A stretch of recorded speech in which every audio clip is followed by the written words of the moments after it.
के मुख्यमंत्री, क्योंकि उन्हें बहुत जल्दी है कि वो आए और अपने विचार रखें।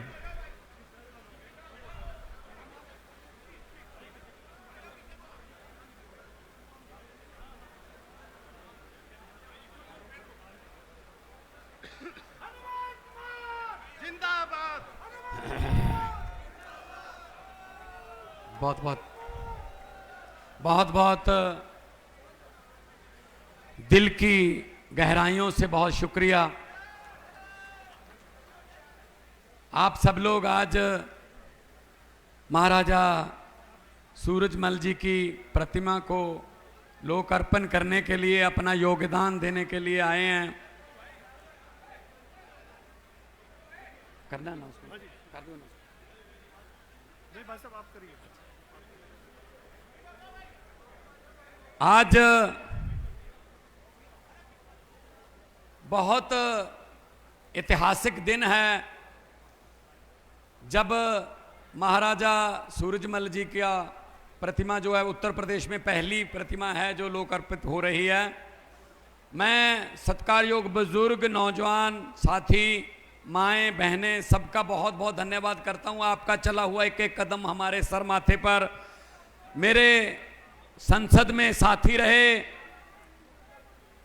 श्री हनुमान बेनीवाल जी जो अभी अभी आपके सामने बोल के गए हैं, संजीव बालियान जी पूर्व मंत्री, दिग्विजय चौटाला जी हमारे बिहार से मंत्री, कैबिनेट मिनिस्टर, पूर्व एमपी साहेब, पूर्व एमएलए साहबान, सबका बहुत बहुत धन्यवाद। सबको मेरी तरफ से नमस्कार, सत श्री अकाल, वाहिगुरु जी का खालसा, वाहिगुरु जी की फतेह।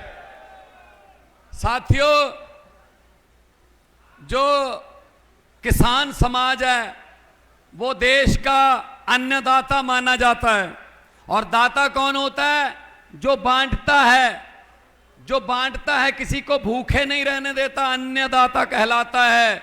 आप सारे लोग खेती से किसी न किसी तरीके से जुड़े हुए हो और हमारा समाज अन्नदाता के नाम से जाना जाता है। महाराजा सूरजमल जी किसानों का बहुत दिल में दर्द रखते थे, उनकी समस्याओं को खुद बैठ के हल करते थे।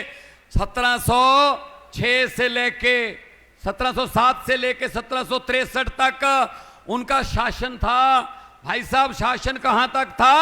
आगरा, अलवर, अलीगढ़, इटावा, हाथरस, मेरठ, मैनपुरी, गाजियाबाद, झज्जर, नू और सोनीपत के यहां तक शासन फैला हुआ था भाई साहब महाराजा सूरजमल जी का। और सबको प्यार देते थे।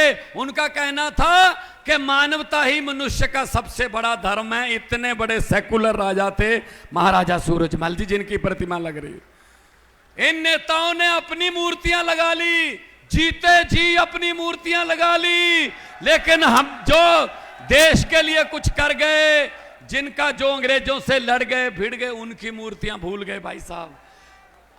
आजादी के झूठे लीडर, आजादी के झूठे नेता कुर्सियां लेकर बह गए। आज राजगुरु सुखदेव भगत सिंह फुल्ला जोगे रह गए, फूल ही रह गए भाई साहब। ये अपनी मूर्तियां लगा लेते हैं। मैं कहना चाहता हूं हमारे देश के वारिसों को कि मेरे देश के वारिसों, हर 15 अगस्त को क्या होता है? हर 15 अगस्त को लाल किले से तत्कालीन प्रधानमंत्री एक बुलेट प्रूफ शीशे में खड़ा होकर कह रहा होता है आजादी क्या होती है, हमें समझा रहा होता है।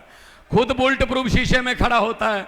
वही जब से मैंने होश संभाला, वही भाषण, वही आतंकवाद पर चिंता व्यक्त, गरीबी पर थोड़ी ज्यादा चिंता व्यक्त, महंगाई पर सबसे ज्यादा चिंता व्यक्त। चलो जी, ये था 15 अगस्त बस। अरे मेरे देश के वारिसों, अब तो लाल किले के कबूतरों को भी भाषण याद हो गए होंगे। अगर हमारी किस्मत नहीं बदल सकते, भाषण तो बदल लो यार। भाषण तो कोई नया रख लो।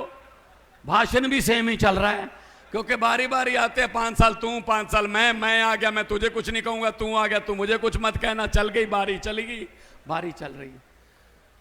और बेनीवाल जी सच बोलते हैं, इसीलिए आप उनको सुनने आते हैं जब पार्लियामेंट में बोलते हैं। मैं भी था, हमको टाइम कम मिलता था। एक बार क्या, ये समाज वो समाज बड़ा दिन का डिबेट चल रही है, आधी रात होने वाली, 10 साढ़े 10 बज गए। मैंने कहा जी मैं भी बोलूंगा स्पीकर साहब। कहते छोटी पार्टियों के लिए टाइम नहीं है। मैंने कहा कोई बात नहीं, 30 सेकंड 30 सेकंड दे दो। वो बोले 30 सेकंड में क्या बोलेगा? मैंने कहा ठीक है 20 कर दो। 20 सेकंड, कहते ठीक है आपका समय शुरू होता है अब। मैंने कहा स्पीकर साहब, आज सुबह से जो समाज वो समाज की बात चल रही है, किसी ने सेकुलर की बात नहीं की, इकट्ठे करने की। मैं ये कहना चाहूंगा कि लंबे सफर को मीलों में मत बांटिए, कौम को कबीलों में मत बांटिए। एक बहता दरिया है मेरा भारत देश, इसको नदियों और झीलों में मत बांटिए।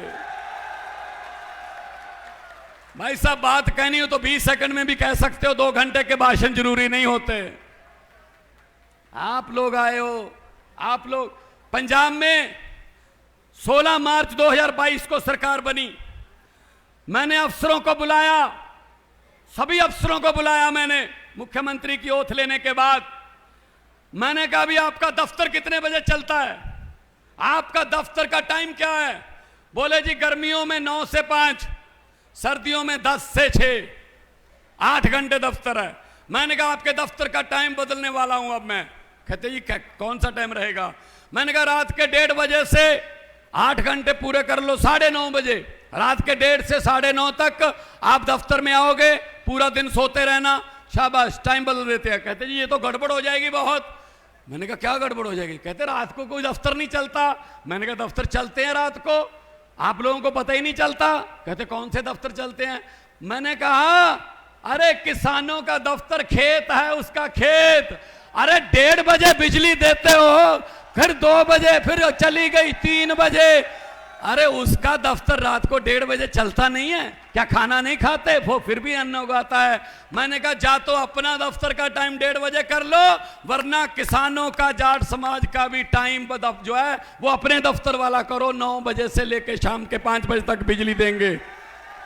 आज पंजाब में फोन करके पूछ लेना, रिश्तेदारियां होंगी, दोस्त मित्र होंगे आपके। सुबह 9 बजे बिजली आती है, बिजली बिल्कुल मुफ्त है जी, खेतों की बिजली का कोई बिल नहीं आता। सुबह 9 बजे जाते हैं, मोटर चलाते हैं, ट्यूबवेल चलाते हैं, शाम को 5 बजे बंद कर देते हैं कि ये कौन सा कुंभ का मेला है, कल फिर चला लेंगे, इसमें कौन सी बड़ी बात है। बिजली आम है, बिजली आम है। कारण नीयत सच्ची है, सच्ची नीयत से काम होते हैं भाई साहब, वरना यहां तो बहुत शासक आए। अरे हुकूमत वो करते हैं जिनका दिलों पर राज होता है, हुकूमत वो करते हैं जिनका दिलों पर राज होता है। यूं कहने को तो मुर्गे के सर पे भी ताज होता है। कहने की बातें तो बहुत है भाई साहब, अब नेताओं पर यकीन ही नहीं रहा, क्या करें, इन पर यकीन उठ गया हमारा। 80 साल हो गए देश को आजाद हुए, 80 साल, 80 साल हो गए देश को आजाद हुए भाई साहब। ये अमेरिका वाले, ये यूएसए वाले, ये इंग्लैंड वाले, ये जर्मनी वाले, ये चांद पर जाके वापस आ गए, मंगल ग्रह पर प्लाट काटने की स्कीमें बना रहे हैं, मंगल ग्रह पर कॉलोनी काटेंगे। और हम 80 साल हो गए, हमसे अभी शहरों के सीवरेज के ढक्कन पूरे नहीं हुए भाई साहब, वहीं खड़े हैं बस। शमशान घाट, शमशान ठीक कर दो, ये हमारा टोबा छप्पर ठीक कर दो, ये अपना सीवरेज के ढक्कन ठीक कर दो, यहीं रोक के रखा है। जानबूझकर हमको अनपढ़ रखा है हमारे बच्चों को, क्योंकि इन नेताओं को पता है अगर गरीब का बच्चा पढ़ लिख गया वो नौकरी पे लग जाएगा, नौकरी पे लग गया तो वो घर की गरीबी खत्म कर देगा, और गरीबी खत्म होगी तो इनके घरों के सामने, इनके महलों के सामने सुबह सुबह अर्जियां लेकर लिख के बिजली माफी, ये माफी, कर्जा माफी लेकर कौन जाएगा भाई साहब हाथ जोड़ने। इसलिए जानबूझकर ये हमको अनपढ़ रखते हैं। बच्चों को पढ़ाइए, बच्चों को पढ़ाइए। पंजाब में हमने स्कूल शानदार बना दिए, प्राइवेट स्कूल भी वैसे ही है, सरकारी भी वैसे ही है, आपकी मर्जी है। बच्चा सरकारी में पढ़ाना सरकारी में पढ़ा लो, प्राइवेट में पढ़ाना प्राइवेट में लो, लेकिन हाँ उधर फीस लगेगी, इधर फीस भी नहीं लगती। भाई साहब हमारे बच्चे अफसर बन के निकल रहे हैं। अब 4 सालों में इतना सुधार हो गया। इन नेताओं पर यकीन उठ गया हमारा। एक बड़ी अच्छी बात है, मैंने पता नहीं कौन सी किसी सीडी में मैंने बोला था जब मैं कलाकार के तौर पे काम करता था। भाई साहब बेनीवाल जी, नेता लोगों ने सोचा कि गनमैन नहीं लेंगे, बॉडीगार्ड साथ में नहीं लेंगे, वो सड़क पे सिविल कपड़ों में सिक्योरिटी लगा देंगे, हम एक बस में बैठकर शिमला चलते हैं, घूमने चलते हैं शिमला। भाई साहब 40-50 नेता थे, बड़ी शानदार बस उन्होंने ली किराए पे, अंताक्षरी खेलते हुए जा रहे हैं। अचानक बस अंबाला के पास के बाद पंजाब में जब एंटर हुई, पंजाब में किसी सड़क के गड्ढे में बस पलट गई। वहां कोई किसान खेतों में काम कर रहा था, उसने बस के ऊपर मिट्टी डाल दी। अब सिक्योरिटी को चिंता हुई कि इस पॉइंट से बस निकल गई थी, इस पॉइंट तक पहुंची नहीं, बीच में ही है, तो उन्होंने ढूंढना शुरू किया। उसी किसान से बात की। नेताओं की झूठ बोलने की आदत को लोगों ने कितना अपने खून में बसा रखा है, यह बात आपको पता चल जाएगी इस बात से। तो उसी किसान से बात की कि भाई साहब इस नंबर की और इस रंग की बस थी, आपने देखी? कहता हाँ देखी थी, गड्ढे में पलट गई थी। कहता अब किधर गई? कहता मैंने ऊपर मिट्टी डाल दी। कहते इसका मतलब उसमें सवार सभी नेता जो थे वो मर गए थे। कहता सभी नहीं मरे थे, अभी 25-20 चिल्ला रहे थे कि हम अभी जिंदा हैं, हमें बाहर निकालो। मैंने सोचा नेता हैं, झूठ ही बोल रहे होंगे, मिट्टी डालो। हम ये बात पे भी यकीन करने के काबिल नहीं रहे कि ये जिंदा हैं, ये झूठ बोल रहे होंगे, जिंदा नहीं होंगे। ये इतना झूठ बोला है हम लोगों के साथ। तो भाई साहब आप लोग मेहनती लोग हो, ये सकौती गांव वालों को बहुत धन्यवाद करता हूं मैं, और बालियान साहब का धन्यवाद, मनु चौधरी जी का धन्यवाद। मुझे बुलाया, मैं पंजाब से आया, मैं भगत सिंह की मिट्टी से आया हूं, जिन्होंने 23 साल की उम्र में कुर्बानी दी और देश को अंग्रेजों ने आजाद करवाया। ये मंगल पांडे की धरती है भाई साहब, ये चंद्रशेखर आजाद की धरती है भाई साहब। देश के लिए लड़ने वाले हमारे बच्चे, और राज करने के लिए कोई और आ गए हैं। भाई साहब क्या बताएं, क्या बताएं। तो इसीलिए हम कह रहे हैं कि अन्नदाता को अगर खुश नहीं रख पाओगे तो फिर कहीं के नहीं रहोगे। कौन सा विश्व गुरु विश्व चेले बन के रह गए भाई साहब? ट्रंप ऑर्डर देता है, ट्रंप ऑर्डर देता है, तेल इससे खरीदो, तेल इससे खरीदो। बनना था विश्व गुरु, विश्व चेले बन गए, विश्व शिष्य बन गए। इसीलिए मैं कहने आया हूं कि अपनी होंद को पहचानिए, अपनी पहचान को पहचानिए। बहुत ताकत है आप लोगों की वोट में, बहुत ताकत है आपकी उंगली में। यह जो वोटर कार्ड है, शहीदों ने खून देकर, शहीदों ने अपना खून देकर यह वोटर कार्ड लेके दिया हमें। इनकी ये हिम्मत कि हमारा हेलीकॉप्टर उतरने से रोकें, हेलीकॉप्टर चढ़ने से रोकें। अरे इनको ये लगता है शायद पर्चे करके हम इनको डरा लेंगे, हमारे बंदे खत्म नहीं होंगे, आपके पर्चे खत्म हो जाएंगे। हम वो पत्ते नहीं, हम वो पत्ते नहीं जो शाख से टूट के गिर जाएंगे। आंधियों को कह दो अपनी औकात में रहें, अपनी औकात में रहें। ये डराते हैं हमको, डराते हैं, और हमको कमाल है। हमारे गुरुओं ने तो किसी के धर्म के लिए कुर्बानी दे दी थी, हमको डराते हो भाई साहब। महाराजा सूरजमल जी ने दूसरों के धर्म के बने हुए स्मारकों को भी अच्छे से रखा था। ये नाम बदल देते हैं, ये बिल्डिंग ही बदल देते हैं। भाई साहब क्या करें, देश को आज बेरोजगारी की समस्या ने घेर रखा है, अनपढ़ता, गरीबी, महंगाई, लेकिन सब चल रहा है, झूठ पे झूठ चल रहा है। मैं देख रहा था, बालियान साहब थोड़ा सा कान बंद कर लीजिए, मोदी के बारे में बोलने लगा हूं।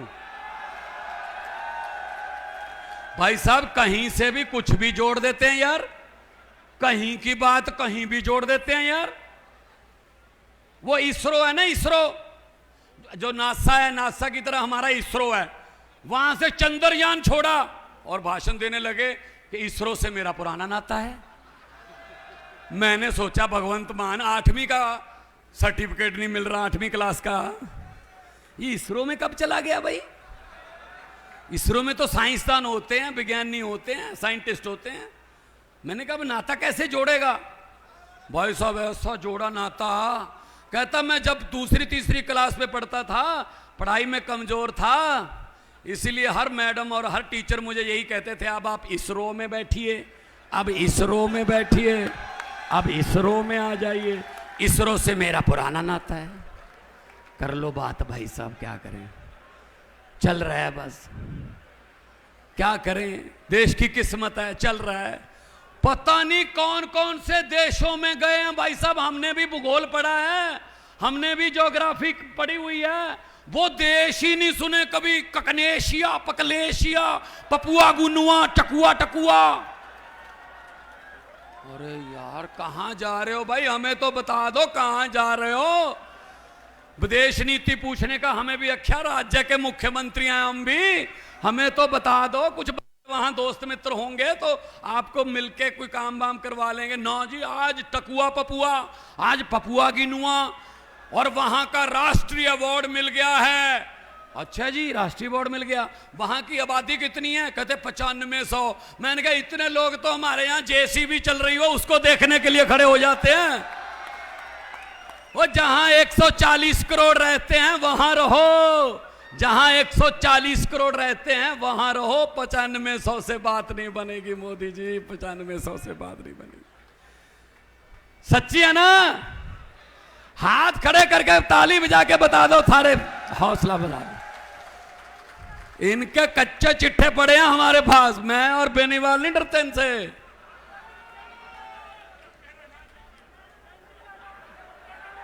संजीव वालिया ने कहा मैं भी नहीं डरता, अभी अभी कहा है। आज तो समाज के लोग बैठे हैं, अब तो सच बोल दो, पंचायत में झूठ नहीं बोलते, आज तो महापंचायत है। तो भाई साहब पढ़िए, बच्चों को पढ़ाइए, और आज अपने विरसे को भी याद रखिए, अपनी कल्चर को, अपने पुरखों को भूल जाते हैं वो कौम बर्बाद हो जाती है भाई साहब। महाराजा सूरजमल जी की आज पहली प्रतिमा है, लेकिन आखिरी नहीं होनी चाहिए। जहां जहां आप कहोगे वहां मैं आऊंगा, वहां मैं आ जाऊंगा, बुला लीजिए। हमारे पुरखे उन्होंने राज किया, और उन्होंने डीएनए हमारा एक है, हम देशभक्त लोग हैं भाई साहब। भगत सिंह के बारे में जब सोचते हैं तो सोचो 23 साल की उम्र में बच्चे अपने बाप से मोटरसाइकिल मांगते हैं, और भगत सिंह, राजगुरु सुखदेव, करतार सिंह सराभा अपने अंग्रेजों से मुल्क मांग रहे थे। उस समय मुल्क मांग रहे थे कि हमारा देश दो हमें। और भगत सिंह ने लिखा है, भगत सिंह ने कहा है, इश्क करना सबका पैदाइशी हक है, इश्क करना सबका पैदाइशी हक है, क्यों ना इस बार वतन की सरजमी को महबूब बना लिया जाए। वो लोग हैं भाई साहब जिन्होंने आजादी के लिए अपनी, भगत सिंह को ये रत्ती भर भी कभी भी चिंता नहीं थी कि आजादी आएगी या ना, उनको ये पक्का पता था। उन्होंने लिखा अपनी किताब में कि आजादी तो आएगी, लेकिन आजादी के बाद देश कौन से हाथों में जाएगा ये मुझे चिंता है। और बिल्कुल सही चिंता साहब हुई है भाई साहब। गोरे गोरे चले गए, काले अंग्रेज आ गए, ये लूटने लग गए। 40,000 करोड़ रुपए का घोटाला, 80,000 करोड़ रुपए का घोटाला, 1 लाख करोड़ रुपए का घोटाला। अब तो घोटाले करके आम लोगों के दिमाग भी ऊपर उठा दिए। 5-10 करोड़ के घोटाले की हम खबर पढ़ना बंद कर चुके हैं। छोटा मोटा चोर होगा यार, कोई बात बड़ी कर। कितनी जीरो लगती है हमें तो ये भी नहीं पता कि कितनी जीरो लगती है इसके साथ। इतने बड़े बड़े घोटाले, क्या साथ ले जाएंगे नोट? क्यों गरीब की बद्दुआ ले रहे हो? गरीब की बद्दुआ और परमात्मा की दरगाह बिल्कुल सीधा राह, बिल्कुल सीधा राह, कोई बाईपास नहीं है भाई साहब।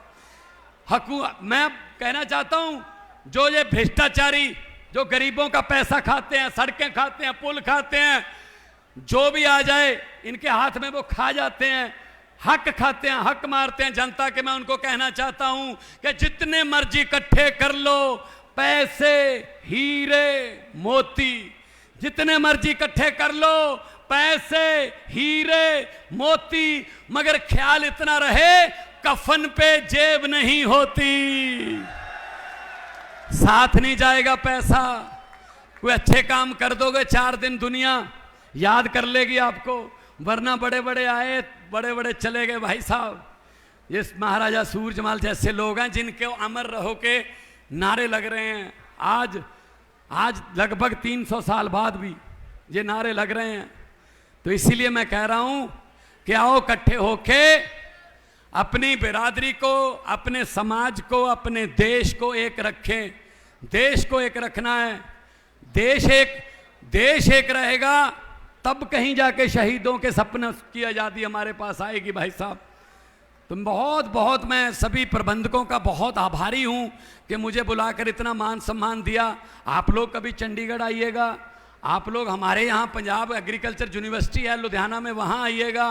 पंजाब का किसान एमएसपी पे भाई साहब फसल बिकती है, आज फसल लेके आएगा, आज शाम तक जब फसल तुल जाएगी बोरी में डल के गोडाउन में चली जाएगी, और शाम तक जब तक ट्रैक्टर ट्राली लेकर घर जाएगा तो उसके मोबाइल फोन में मैसेज आ जाता है आज की फसल के पैसे आपके खाते में डल गए। भाई साहब, घंटों में काम होते हैं, क्योंकि मैंने खेती की हुई है। भाई साहब, मैं खेत से निकला हूं, मैं ट्यूबवेल से चलाकर, ट्यूबवेल में इंजन मैं बरोजा लगाकर पटे को मैं निकला हूं। मुझे पता है आयशर ट्रैक्टर ने हैंडल के साथ जब स्टार्ट करते हैं 2 बार ये बाजू टूटी हुई है, देखो थोड़ा सा फर्क है इससे। इन्होंने कभी गरीबी देखी है? इन्होंने कभी गरीबी देखी है? ये सोने के चम्मच मुंह में लेकर पैदा हुए हैं ये, इनको क्या पता गरीबी क्या होती है। गरीबी गांव में रहती है भाई साहब। जो गरीबी है ना, ये देखना हंडाना अपने तन पे, वो ही जानता है जो गरीब है। एक दिन झोपड़ी में रह के कोई गरीब नहीं हो जाता।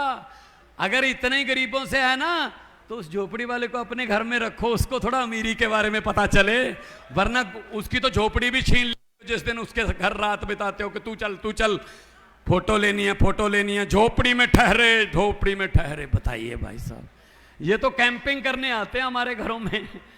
तो कोई बात नहीं, समाज हमारा अन्नदाता है। हाँ, हमारा समाज कभी ऐसे नहीं करता हाथ, हमारा समाज हाथ ऐसे करके देने वाला समाज है। भाई साहब, दोनों हाथ ऊपर उठा के भगत सिंह का नारा लगाएंगे, इनकलाब। दिल्ली तक जाए आवाज, इनके शीशे हिलें, शीशे।